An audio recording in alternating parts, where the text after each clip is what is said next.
اب آج کا میرا موضوع ہے شہادت علی رضی اللہ تعالیٰ عنہ۔ اصل میں حضرت علی رضی اللہ تعالیٰ عنہ کی شہادت بھی اسی الفتنۃ الکبریٰ کا تسلسل ہے۔ وہ جو عبداللہ ابن سبا کا پیدا کردہ عظیم ترین فتنہ تھا، اسی کا ایک نتیجہ حضرت علی کی شہادت بھی ہے، لیکن وہ بات ذرا تفصیل سے سمجھنی ہوگی۔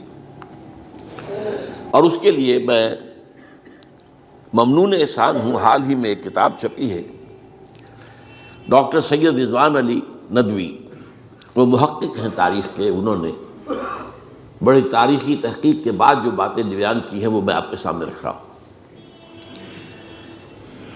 عرب میں جنوب مغرب کی کونے میں، جہاں یہ یمن بھی آباد ہے، اس کے اوپر نجران ہے، اسی علاقے میں یمامہ کا علاقہ کہلاتا ہے۔ یہاں ایک قبیلہ آباد تھا، بنو تمیم۔ یہ جو لوگ تھے بڑے کرخت مزاج، جنگجو، اکھڑ، ضدی، اور جس بات کو ایک دفعہ مان لے اس پر اڑ جانے والے اور مر مٹنے والے۔ یہیں سے فتنہ پہلا اٹھا تھا۔ سب سے بڑا جو نئے جھوٹے نبی کھڑے ہوئے تھے ان میں سب سے بڑا تو مسیلمہ کذاب تھا، یہی تو علاقہ تھا۔ اور اس کے خلاف اس فتنے کی سرکوبی میں کتنے صحابہ، 1200 صحابہ ایک جنگ کے اندر شہید ہوئے، جن میں 500 جو ہیں وہ حفاظ تھے رضی اللہ تعالیٰ عنہ اجمعین۔ تو یہ لوگ جو یہ تھے بڑے زوردار تھے۔ اس قبیلے کے بارے میں حضرت عمر رضی اللہ تعالیٰ عنہ نے ایک بڑی عجیب حکمت عملی اختیار کی۔ ان کو وہاں سے اکھاڑ کر اور ایران کی سرحدوں پر آباد کر دیا، اب جہاں پر جہاد ہو رہا تھا، تاکہ ان کے اندر جو یہ جنگجوئی ہے یہ اب اس مقصد کے لیے استعمال ہو، اب وہ دارالاسلام کی توسیع کے مقصد کے لیے استعمال ہو۔ اور وہ ہوئی۔ حضرت عمر نے 2 چھاونیاں بنائی تھی رضی اللہ تعالیٰ، کوفہ اور بصرہ، کیونکہ ظاہر بات ہے کہ اب جو اسلام کا دائرہ پھیل رہا تھا اور اسلامی حکومت پھیل رہی تھی، اور زیادہ تر جو ہے مشرق کی طرف پھیل رہی تھی، ایران اور خراسان وغیرہ کی طرف، تو اب مدینے سے اس کا کنٹرول اتنا آسان نہیں تھا، فاصلہ تھا۔ تو چھاونیاں بنائیں تاکہ یہ اس سرحد کے اوپر یہ موجودہ مرکز رہے، یہاں فوجیں موجود رہیں، کہیں کوئی بغاوت ہو تو اس کو کچلنے کے لیے وہ قوت فوری طور پر دستیاب ہو سکے۔ یہ لوگ ہیں کہ جو عبداللہ ابن سبا کی فتنے سے سب سے زیادہ متاثر ہوئے۔ ان کی مزاج میں وہ کجی تو تھی نا۔ حضرت عمر بھی ان کا جو ایک مضبوط کنٹرول تھا انہیں دبائے رکھا ہے، اور ان کا رخ جو ہے ایک دوسری طرف موڑ کر اس سے اسلام کو فائدہ پہنچایا۔ لیکن اس کے بعد جب فتنہ جو آیا یہ عبداللہ ابن سبا، تو سب سے بڑھ کر یہی لوگ اس کے ماننے والے، اور انہی میں سے وہ لوگ تھے جنہوں نے جانیں بھی دے دی ہیں، جنہیں حضرت علی نے زندہ جلایا ہے، اس لیے کہ وہ کہتے تھے کہ علی خدا ہے۔ اے علی تم خدا ہو، تم ہمیں آگ میں جلا رہے ہو، یہ تو تم ہمارا امتحان لے رہے ہو۔ وَلَنَبْلُوَنَّكُمْ بِشَيْءٍ مِّنَ الْخَوْفِ وَالْجُوعِ وَنَقْصٍ مِّنَ الْأَمْوَالِ وَالْأَنفُسِ وَالثَّمَرَاتِ۔ اب وہ اس آیت کو اپنے اوپر منطبق کر رہے ہیں۔ تو یہ جو کرخت لوگ تھے، انہوں نے در حقیقت جو ہے عبداللہ ابن سبا کے کردار میں سب سے بڑا رول پلے کیا، اور انہی کے ہاتھوں حضرت عثمان شہید ہوئے رضی اللہ تعالیٰ۔ اور اس کے بعد انہوں نے حضرت علی رضی اللہ تعالیٰ عنہ کو اپنے گھیرے میں لے لیا، کیونکہ انہی کی کثیر تعداد موجود تھی مدینے میں جب حضرت عثمان شہید ہوئے۔ اس کے بعد اب ظاہر بات ہے کہ کوئی نہ کوئی تو خلیفہ ہونا چاہیے تھا۔ حضرت طلحہ سے کہا گیا، انہوں نے معذرت کر لی، حضرت زبیر سے کہا گیا، انہوں نے معذرت کر لی۔ اب ظاہر بات ہے کہ حضرت علی آخر امت کو چھوڑا تو نہیں جا سکتا تھا بغیر امام کے، انہوں نے قبول کر لی، اگرچہ حضرت حسن روکتے رہے کہ ابا جان یہ ان لوگوں کی بیعت جو ہے آپ قبول نہ کریں۔ حضرت حسن تو ان میں سے ہیں جو حضرت عثمان کے دروازے پر کھڑے تھے پہرے دار کی حیثیت سے، حسن اور حسین رضی اللہ تعالیٰ عنہ، انہیں تو معلوم تھا فتنہ جو کون لوگ ہیں۔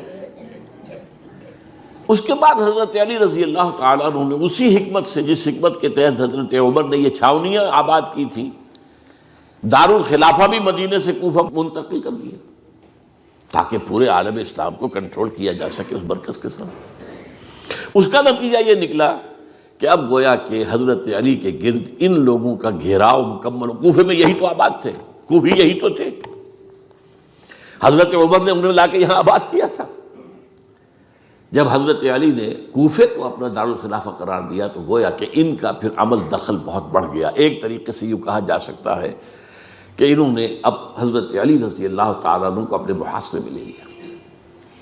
چنانچہ جنگ جمل کے موقع پر یہ ہوا ہے کہ صلح ہو گئی تھی، حضرت عائشہ رضی اللہ تعالیٰ عنہ کے جو نمائندے تھے اور ادھر سے حضرت علی، صلح ہو گئی تھی، طے ہو گیا تھا کہ ہاں قاتلین عثمان کو جو ہے اس کو سزا دی جائے گی، قصاص لیا جائے گا حضرت عثمان کی قتل کا۔ لیکن ان لوگوں نے 10,000 آدمی کھڑے ہو گئے کوفے کے اندر، ہم سب قاتل ہیں عثمان کے، لو قصاص ہم سے اگر لے سکتے ہو، جس کے نتیجے میں اور انہوں نے جنگ شروع کر دی۔ اور جب جنگ شروع ہو جائے تو پھر اس کے بعد تو کوئی نہیں دیکھ سکتا کیوں شروع ہوئی، کیسے شروع ہوئی، کس نے شروع کی۔ اب تو یا مارو یا مرو، دو ہی باتیں ہوتی ہیں۔ 10,000 مسلمان ایک رات میں شہید ہوئے جنگ جمل میں۔ اب اس کے بعد حضرت علی رضی اللہ تعالیٰ عنہ کی خلافت جو ہے حضرت امیر معاویہ نے ماننے سے انکار کر دیا۔ جب تک قاتلین عثمان کو سزا نہیں دیتے ہم بیعت نہیں کریں گے۔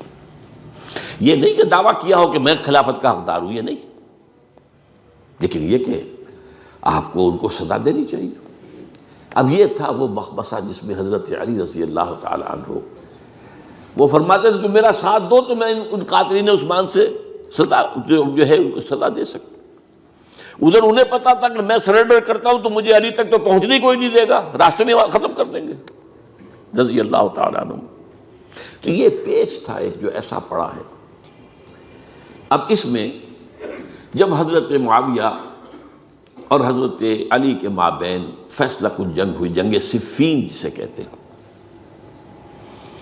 جس میں 70,000 مسلمان ایک دوسرے کی تلواروں، تیروں، نیزوں سے قتل ہوئے۔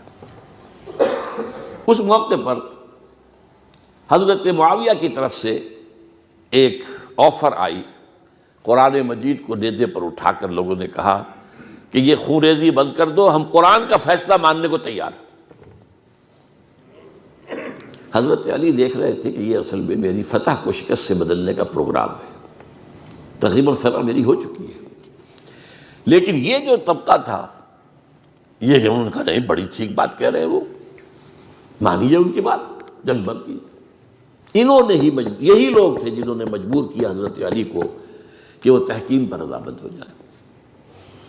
اس کے بعد تحکیم میں جو معاملہ ہوا، حضرت علی حضرت عبداللہ ابن عباس کو اپنی طرف سے حکم بنانا چاہتے تھے، یہ اڑ گئے نہیں، یہ اڑ جانے والے لوگ، اور یہی اصل قوت تھے، وہاں ساری طاقت تو انہی کی تھی۔ تو انہوں نے ابو موسیٰ اشعری کو اپنی طرف سے مقرر، وہ بہت نرم خو آدمی تھے، انہیں بناؤ۔ بہرحال جو بھی بات طے ہوئی، اب تاریخ کی روایتوں میں اختلاف ہو سکتا ہے، کہا یہ جاتا ہے کہ طے تو یہ ہوا تھا حکمین کے مابین، ادھر سے ابو موسیٰ اشعری، ادھر سے عمرو بن العاص رضی اللہ تعالی عنہما، کہ آپ اپنے جو کلائنٹ ہیں حضرت علی آپ انہیں معزول کر دیجئے، میں معاویہ کو معزول کر دیتا ہوں، پھر جو ہے مسلمان فیصلہ کر لیں کسی اور کی عبادت۔ انہوں نے کھڑے ہو کے کہہ دیا میں علی کو معزول کرتا ہوں، اور عمرو بن العاص نے کہا کہ میں معاویہ کو قائم کرتا ہوں۔ اب یہ ہے روایت، واللہ عالم، اس میں کتنا سچ ہے کتنا جھوٹ ہے، میں کوئی مورخ نہیں ہوں، میں کوئی تاریخ کا محقق نہیں ہوں۔ اس کے بعد جو ہے اب یہ لوگ انہوں نے کہا کہ مانیے تحکیم کو، اور جب انہوں نے حضرت علی نے اس تحکیم کے فیصلے کو ماننے سے انکار کیا تو باغی ہو گئے، حضرت علی کو کافر قرار دیا،